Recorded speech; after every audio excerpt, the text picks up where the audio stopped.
Hey, this is Robbie with Believe in the Run. This is Brandon with Believe in the Run. And today we're talking about a wild shoe, which we'll get into in just a second, the Saucony Endorphin Edge.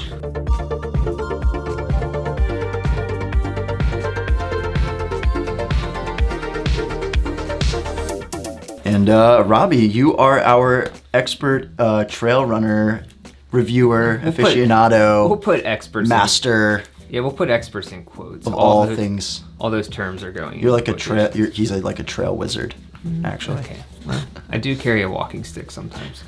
Wait, now I can't stop thinking of like Lord of the Rings.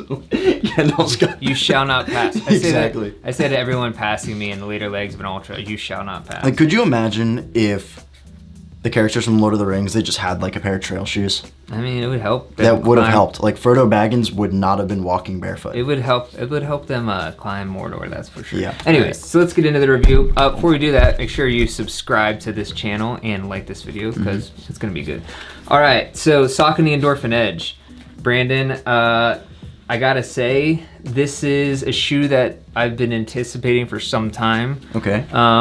We've run in the Endorphin series. Obviously, we're talking about Endorphin Speed, Endorphin Pro, the road shoes. You've run in those. Yep. Those shoes have Power Run PB, P-Backs, foam. Tell us about what your experience has been in those shoes, and then we'll get into this. Exactly. Like Robbie said, there's been some familiarity from the Endorphin line carried onto the trail side. So yeah, I would definitely say that the Power Run PB for me is kind of like, it's always been not the most cushioned foam on the market, but it is still really soft, really light, and what I like to consider it is like really snappy. And a lot of times, like the Endorphin Pro and even the Endorphin Speed might not be considered marathon shoes because some of the other racers have more cushioning or maybe hold up better over the long run. So it's interesting to see this in a trail shoe that's kind of meant for ultra distances. So before we kind of get into the midsole and all the technology and things like that, why don't we talk a little bit about this upper and kind of what your experience was running in this shoe, and maybe kind of walk us through what you would use this trail shoe for. The upper here is basically an engineered mesh upper, pretty lightweight, pretty breathable. You do have a gusseted tongue here, also a lace catch, and right here. For one, like, you're gonna be okay over the top of your foot. It looks like you really cinched down the laces in these. Was this like a wide shoe, or did you feel like this was pretty, felt like? So that's actually a good question, because you are right. I really did cinch down the laces. Yeah, like this is pretty flat. I don't know that it actually worked. There was definitely a lot of room and movement in the shoe, no matter how hard I cinched that down. The size that I got did seem to run long, which I've never really had a problem with in Saucony shoes before, so I was surprised that there was a lot more room than I had wanted in this toe box. And it wasn't just me, all the reviewers said the same thing on our trail team.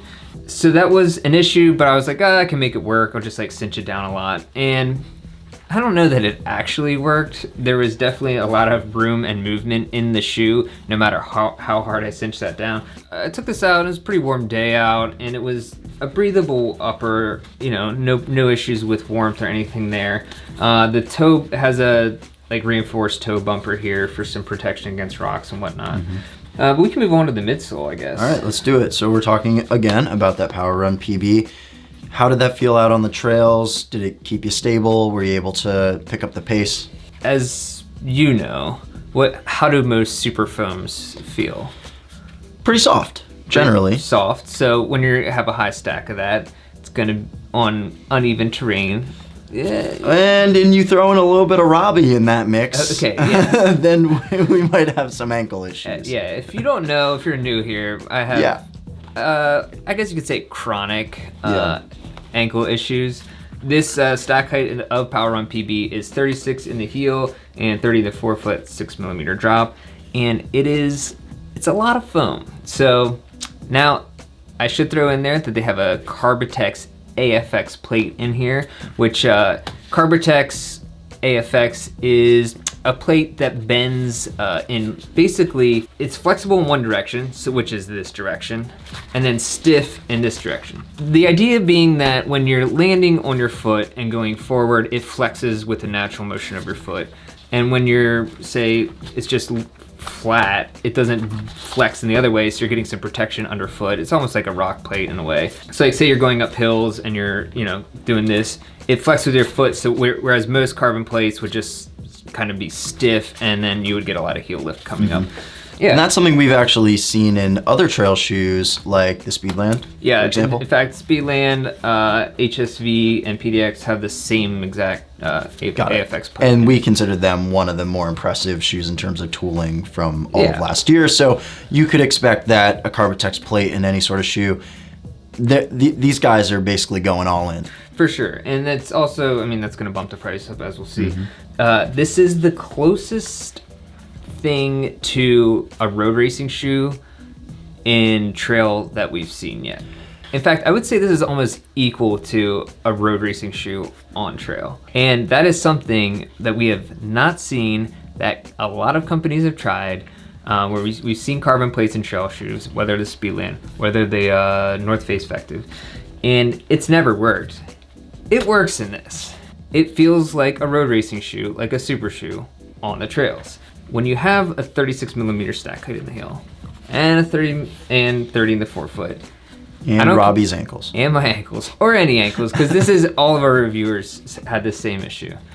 If you're on anything other than hard pack West Coast trails, like if you're out here in the East Coast with all our rocks and roots, it is a white knuckle roller coaster ride. Oh no. That sounds so awful. I'm not gonna lie, going down hills, especially with rocks and roots, I basically walked because gingerly ran because I knew I was gonna roll my ankles immediately. Yeah, your ankles might turn into grapefruits. But speaking of kind of like traction and tread and like buffed out trails versus rocky routes, what about this outsole? Were you able to move as fast as you wanted to? How does it grip? Yeah, so the chevron style like lug pattern on the Power Track outsole, great for gripping, especially in dry conditions or even like thicker mud type situations. I'm not a huge fan of Power Track on wet surfaces, so we're talking like wet rocks and things like that. I just don't feel like it has a sticky grip that you'll find in like say the Vibram, any Vibram Mega Grip outsole. We've kind of summarized, we got the upper, we got that nice midsole, we've got the Carbitex plate, we've got the outsole. It's gotta weigh a lot, right? 8.4 ounces, 236 grams for my size 7.5. That's pretty light for a trail shoe. Yeah, standard size 9, you're looking at like 9 ounces, which is, for this amount of stack, this amount of everything it actually weighs the exact same as the Tecton X, which is one of the lighter shoes out there as well. This thing feels amazing. It feels better than any trail shoe I've ever worn. Honestly, I kind of wish they would have just took these lugs down even more, because it almost seems like it's a shoe meant for technical terrain. Would you consider this sort of what Saucony Endorphin Trail should have been? Like, this is the edge is really what the Endorphin Trail should have been. Well, yeah, the Trail shouldn't have even been a shoe. Right, but I'm saying this should have been the replacement. Yeah, almost. I mean, this is what we were hoping for in the first place, so I'm glad it's here. A super exciting shoe. I don't think Trail has ever seen anything like it. Plenty of comfort, for sure. Like, this will hold up over any distance. So for a super shoe trail-inspired racer, how much is this going to cost? So this comes in at $200, which is definitely at the top tier of trail shoes. Again, same as Tecton X. And I think Ultra has the Mount Blanc bow is coming. I think that's coming at $225 soon. So that'll be. This feels like $200 seems like a pretty fair price for a racing shoe. I mean, if you think about it, the Saucony Endorphin Road, like the Endorphin Pro, is $225.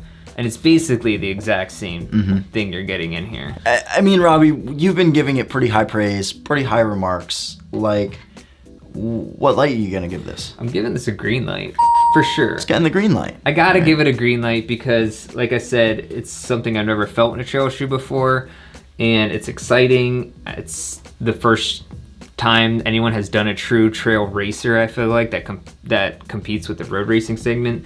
So yeah, it's very exciting. By the way, the shoe does come out August 2nd, so it's only a month away at this point. So yeah, hopefully you get it in and enjoy some of those fall races in this. Like, subscribe to this channel. I told you guys were gonna like this video, and you didn't believe us in the beginning.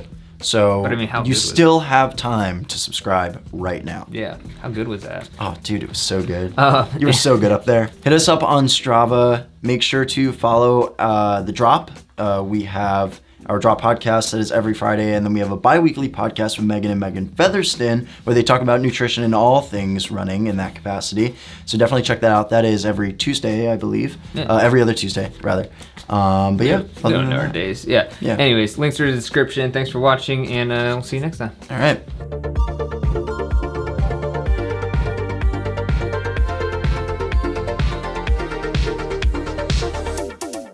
Oh, yeah, wow. I Yeah. can't even... So I'm just going to try and break it right now. hopefully Brandon's throwing in some overlay footage here because No, it's just...